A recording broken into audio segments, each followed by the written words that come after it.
Good afternoon, everyone. We are broadcasting live from Phnom Penh, Cambodia today. I introduce my colleague Michel Brunet from Lyon 2, Laboratoire Isoma, and my name is Marie-Claire Beaulieu from Tufts University. We are here with the Visible Words project, which we would like to present today. So the Visible Words project is for digital contextual epigraphy. It was an initiative of the Université Lyon 2, headed by Michel Brunet, and a partnership of various institutions, including Brown University, Tufts University, the École Française d'Athènes, and the École Française d'Extrême-Orient, which has been our host here in Cambodia. So, we are here as the second installment of our Visible Words project. Last year, you may remember that we broadcasted from the beautiful island of Passos twice. And so this year, we have our second workshop of the project, and this workshop has been here in Cambodia. So today, what we would like to do is present the results of our 10 days here in Cambodia, with 4 students from Brown University and 4 students from Lyon 2, and we have been working on epigraphy. So here is the list of participants.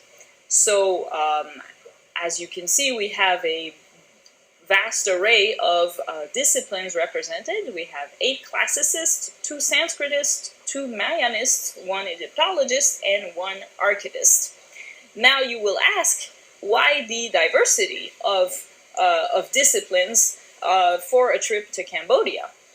The aim of this project is really to go out of our own discipline. So the heads of the project are all classicists, but really we wanted to explore epigraphy from new perspectives, in the hopes and in the with the objective that it may allow us to question and compare our own methods when it comes to the epigraphy of the Greek and Roman world. So we have been very successful, and we will show you exactly how that happened. The crux of the program is that digital methods are the way to connect between disciplines that at first sight may have very little to do with one another. How is a classicist supposed to look at a Khmer inscription with very little to do with the classical world? The participation in the EPIDA Consortium and the interest in the written word as a form of communication is our common objective and common thread here. So we had a 10 days program. The first part was made up of field visits and training in naming conventions and field observation. So what do we mean by that? And we will talk about this in more detail a little bit later. But what we noticed were that inscriptions that look fairly similar may be named something different in a different field, or maybe named the same. So we had to, first of all, talk with our colleagues here and find out how they call things, what they find most often in their field, what that means for them. Is it significant or is it insignificant? We noted in many places that certain things that we find highly significant in our own field, in Greco-Roman studies, is represented here but insignificant. So we had to learn about these various things. And we learned a lot of that just by going on archaeological sites and observing. And this has been really enlightening for us, because when you can't read what an inscription said, you had to look. You had to look at the context, look at the layout, the systems, that the script, in any sort of decoration that's there, the layout of the sanctuary that an inscription may be in, the positioning of it, absolutely. So everything is relevant and might help you understand something that otherwise might remain a mystery. The second part of our workshop was made up of lab work, where we tried to synthesize our field observations by modeling different categories of metadata. So what I just mentioned are all categories of metadata, and we'll talk about that in a second.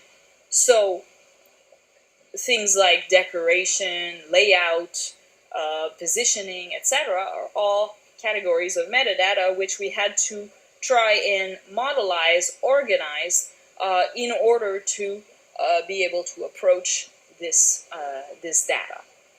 And finally, the lab work ended with moving from field work to editorial work, where our research question motivated our editorial choices.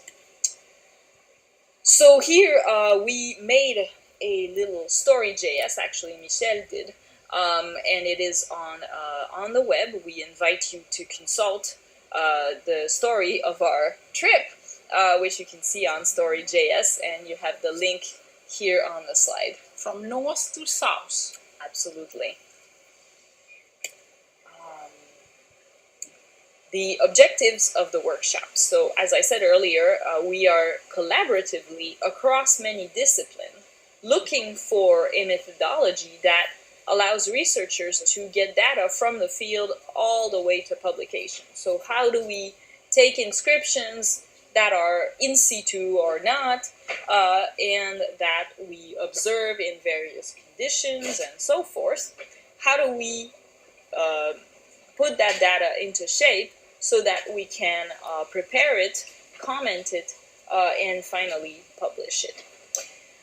In all of this, of course, is the development of a broader question, a method for interdisciplinary collaboration. And here, I mean meaningful collaboration where scholars who have widely different interests and training and conventions can actually produce work together, and this is what we have done in this workshop. And as I said earlier, epigraphy and epidoc are common ground and have been acting as the sort of linchpin from which we all were able to explore each other's discipline. So our research topics were the taxonomy of the inscriptions, the relationship between the inscription and the iconography, and the positioning. So if you have an inscription that's in a certain iconographical context, you want to think about how does that relate to the text, how do the texts relate among one another, that sort of thing. And finally, our third research topic was the technical workflow that was needed from paper forms which we filled in the field as we observed inscriptions to an Excel file which eventually got transformed into epidoc via an XSLT transform. Now I will pass the mic on to Michel Brunet for the second part of this broadcast. So, as Marie-Claire explained, the focus was made towards the field, the observation of monuments, because we were in a very strange position here. No one of the participants, except two of them, was able to read. So it's quite unusual for epigraphists to be just in front of inscription and discover that the first thing that they do usually, that is try to read, and then pass to the next inscription and do the same, that is treating inscription as text, was not possible in such a context because just we were unable to decipher this very strange script, and we don't know the language. So what to do? But we had a lot to do, because we discovered that you can learn a lot from what we said, positioning, the way the words are carved on the stone, and that was a very good occasion to have this focus on the metadata of the material part of the inscription, that is the support and the script itself. We also had we had a very good group of students who were involved in the use of Epitalk for a long time, but also some of them were real archaeologists, and that's why among the French students there was an Egyptologist, because by the beginning this student asked question and had a look that was always comparative, and that was a dimension very interesting in this workshop. We were always comparing and discovering that things that are evident when we are looking at Greek inscription in Greece or Rome become here very become strange and oblige you to look in another way to your own documentation and documents. So this comparative perspective was one of the something that I expected coming here, and that I think is one of the most successful goal and result of our workshop. So you see, we had by the beginning an organization, so that the students, we told them that they would have work to do for the end, for the lab part of our workshop, and they could organize their working moments, session in individual and collective as they wanted, until the last afternoon, where we had a common session with a debriefing and a presentation. They were organized by teams. Each team had a francophone and an anglophone students, so that also it was a part of this workshop was also linguistic exercise. Each student learning from his or her partner things in the language of the other. So we will see now one case study, just to illustrate the workflow Marie-Claire presented before.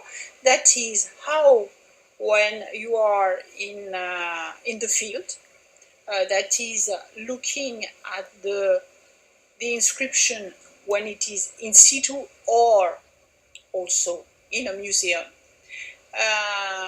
how you organize the work until it becomes an edition and, let's hope, also a publication on the web using digital tools. So the beginning is very simple, because the beginning, when you are on the field, you discover very quickly that either you are in Greece, in Italy, or in Cambodia, which is more unusual. You can't have all your computer with you in the forest or in the mountains. So you just have paper and pencil, and you write. You write in a paper form, and this paper form you see here was given to us by our colleagues of the EFEO, École Française d'Extrême-Orient, because it is the form they use themselves since many years now, when they are doing field work, looking at inscription on the field. So let's go on with the same example. Here you see side by side a stone which bears an inscription, which is in the museum of a place named Consortium. And on the right side, there is the form that has been filled up by two of students. And you see that they just write in some boxes, filling up things that were answers to questions that were prepared and asked by the form. But what was much more interesting, as we had before a working session, a collective one, speaking about all the categories of observation that could appear when you look at an inscription, a real one, the stone one.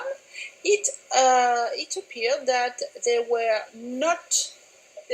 had much more to say than what was asked by the paper form that was given to us by our colleagues. So that's why, as you see, they wrote outside the boxes because they had much more observation to make, and that was something by itself quite interesting.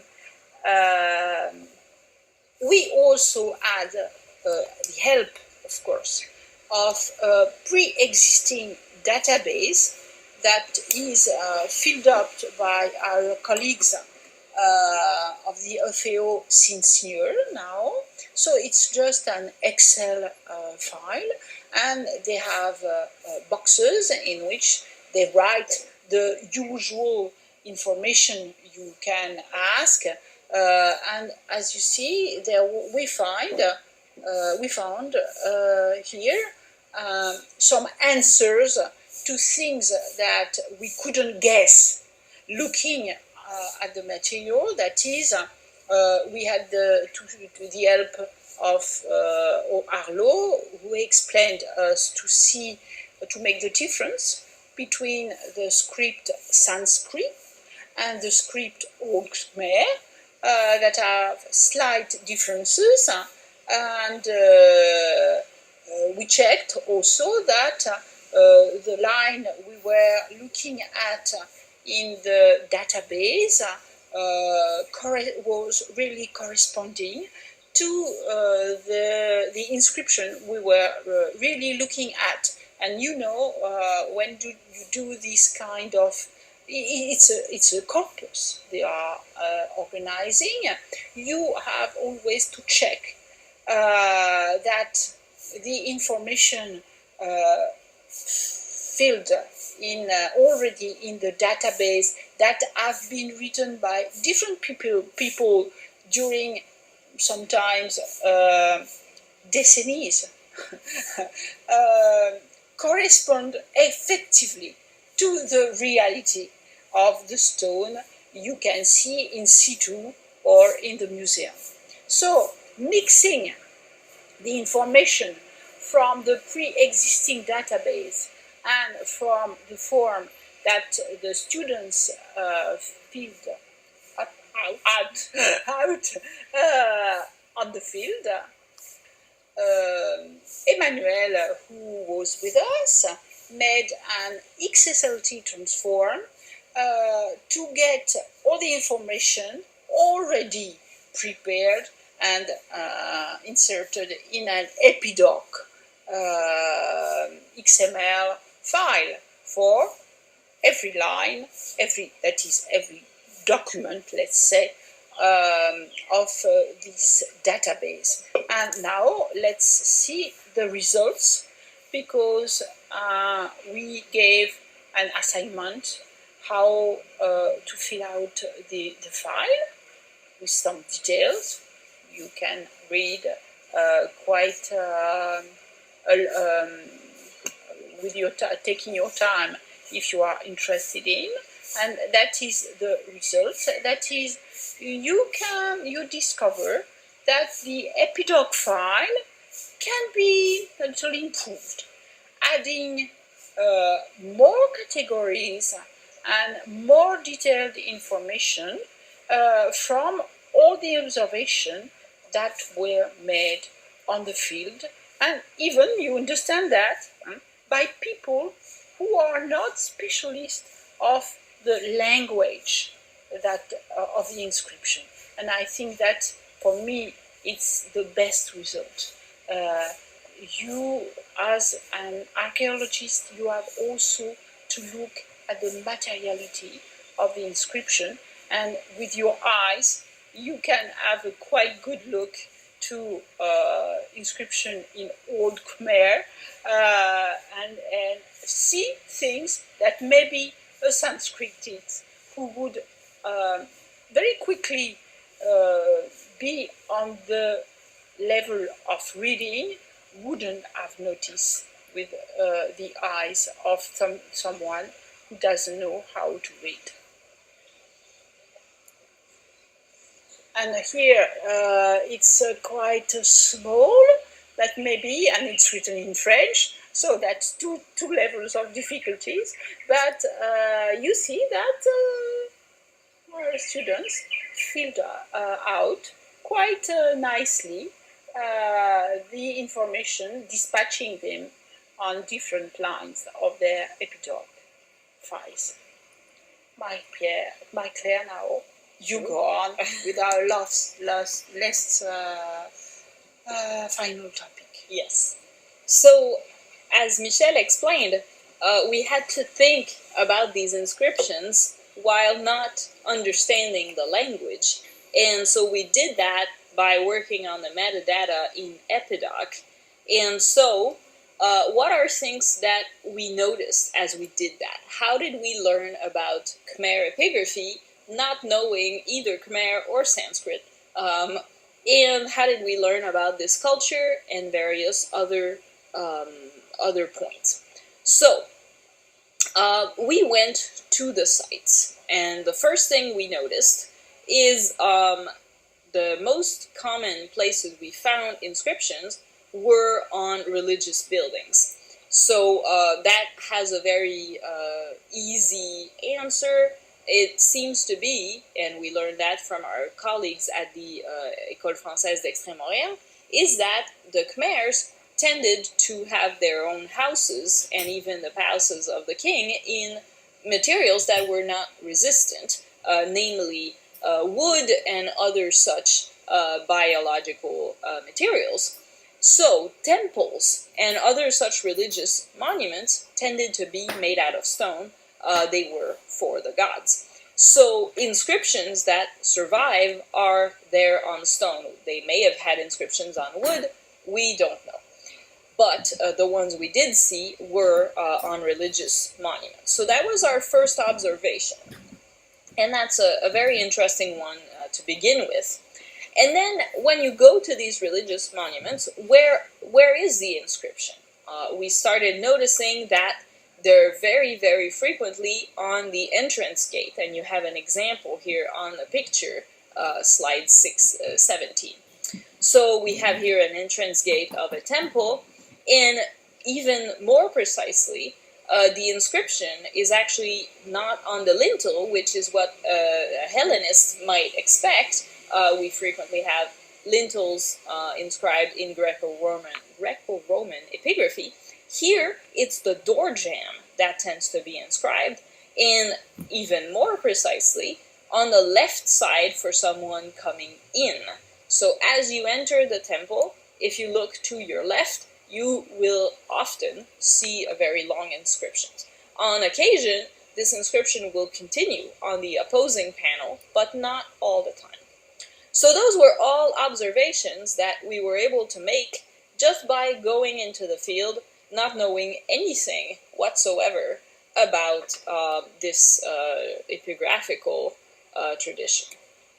So here we have other examples. So where else did we find inscriptions? We found them on pedestals for representations of divinities. So this culture has a very large place for for statues of the divinity, and the temples, of course, house those statues. So the statues rest on large pedestals. And so we very frequently find the writing there, and the writing itself seems to be an offering to the divinity. And we'll give another example of that in a few minutes. But as such, we thought it was a great observation to think about this placement of inscription on these pedestals for divine statues. So this picture here, slide 18, you can see that, I'm sorry, you can see that the monument has had to be restored with concrete in order to be able to stay upright. And the inscription is located, as you see on the detail image on the right, it's located behind that concrete slab, which holds the monument together. So here, we have some participation from Cambodian birds here. So, slide 19 shows you another place where we found a lot of inscriptions, which is in the storeroom this is the storeroom at Angkor Wat. So, as you can see here, we have a stela, and most of them are preserved in such storerooms. We have not seen any in situ. These stelae are really interesting. They have a huge typological diversity. As you can see, the one that is here pictured with my colleague Michel is laid out in a really, really interesting way. We might think that the two parts of text are columns. Actually, they are bits of verse. They are lines of verse, and the rhythm is noted in the layout. Yes, you can see that it's the upper part of the slab that we could think that it is divided in two columns, but asking to our colleagues who can read, they confirmed us that you have to read each line as a line, and the gap, the vacat, we would say, between the two parts is the way to show in the display that we are here dealing with verses, stanzas. They are what this called dodecasyllab, that is two part of a double hexameter, we would say, and this sequence of rhythm is materialized by a gap between the two parts of the verse. And then when it's no more this rhythm, then the lines in the down part of the slab become full lines without any separation in the middle. That's a very interesting. Yes, that is the characteristic we never have in Greek or Roman epigraphy. What we have is a special disposition to mark the difference in distic, elegiac distic. We know that normally the second verse can be indented, comparing to the first, to see to mark the difference between the hexameter and the pentameter, but we never have a gap at the caesura, and let it be a pentameter or also. So here is a good comparison of two different traditions of expressing the rhythm on the slab. One problem, though, that we found looking at inscriptions in the context of a storeroom is that we lose its specific position within the original its original context of display.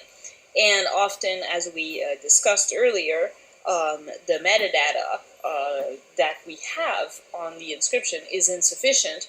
So, for instance, the metadata will say found in such and such temple or this sort of thing, but we don't know the precise positioning. This particular case does not have any iconography attached to it, but our next slide, slide 20, is a very, very interesting example. In fact, we learned from our colleagues that this particular inscription is unique in many regards. So we have seen this representation of the Buddha here in the museum in Phnom Penh. And so the first thing that is unique is that the Buddha himself is holding up the inscription. So that position of the Buddha is completely unique as far as our colleagues know. Usually the Buddha is in various meditative poses, which are actually quite codified, and you can read the body language of the Buddha, and that gives a very high degree of significance to the representation. This particular case, the Buddha is holding up an inscription which is itself an offering to the divinity. So that's the first thing that's really interesting. The second thing that is unique is that the writing, as you can see, the writing is actually raised out of the stone rather than carved. Again, according to our colleagues, that is a unique feature of the inscription, where the lettering so the whole stone had to be carved out for the lettering to be raised like that. And finally, take a good look, and we will give you a few seconds. Take a very good look, because something strange was put into this picture. So take a good look. We give you 5 seconds to think.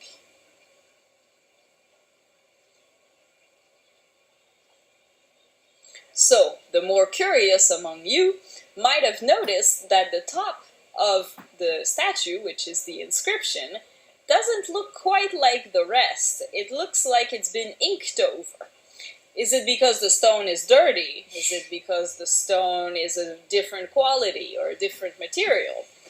No, it is because we have overlaid the squeeze over the picture of the original stone. And you will notice, for those of you who have seen squeezes from the Greco-Roman world, that our squeezes are usually all white. And they're very difficult to read, actually, because they are mirror images of the inscription, and so you have to read the part that's raised and make and reverse the direction of the text. So our colleagues here explain to us that they do not use this method, and that for them it is much easier to use a Chinese method, which consists in rubbing the squeeze paper onto the inscription. So the first part of the process is very much the same as what we do. So we pound a very thin rice paper into the lettering. In this particular case, the lettering is raised, but usually it's carved in. So the paper takes the shape of the writing. However, the part where the process differs significantly is that at this stage, the process involves inking very delicately over the paper while it is still on the stone.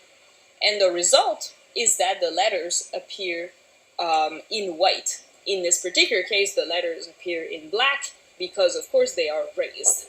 And if you follow the link, you will find on YouTube the video we made, because we had the very rare opportunity in Siem Reap to see an expert in the FAO who made before our eyes the first squid, estampage, as they call it here using the French word.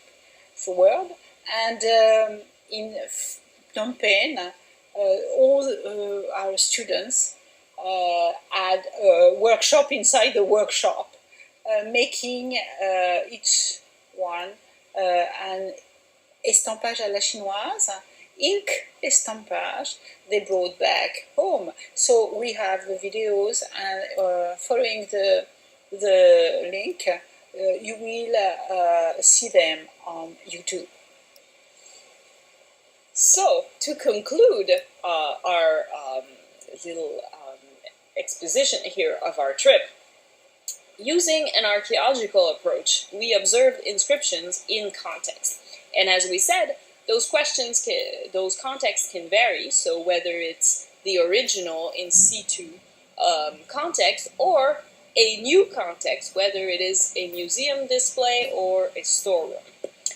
All of these observations that we made were driven by a research question. And that research question was, how can we understand the use of publicly displayed writing in Khmer culture between the 6th and 13th centuries, which corresponds to the pre-Angkor and Angkor periods. And here is some of what we found. So first of all, we had a comparative typology, and we noticed that very much like Greco-Roman epigraphy, inscriptions serve for donations, dedications, and foundations. So we saw lots of inscriptions that commemorated the foundation of a religious site, and so forth.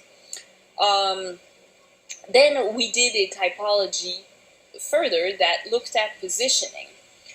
We noted that positioning was very frequently on door jambs, very rarely on lintels, and also was on pedestals. And stele. And stele, of there, course. There are also the freestanding, but these freestanding are very.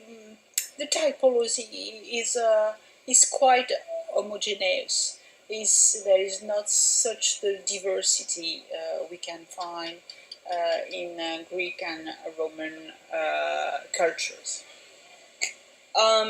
As we noted earlier, inscriptions are reserved to the religious context. At least the ones that are preserved in a religious context. So we don't have any others.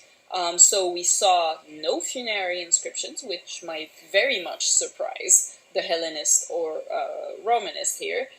And we saw no political inscriptions either. It seems that the political system either did not allow for this, or that those inscriptions do not survive. Or we could say it in another way, that is the political context appears because it's the king often who is the one who is making the donation, making the dedication, making the foundation for religious purpose. So the political and religious contexts are very are mixed together. They are linked very closely, and of course there are no inscription raised from a group that could call himself le demos, the people. The people don't speak, the people don't write, the people don't publish inscription.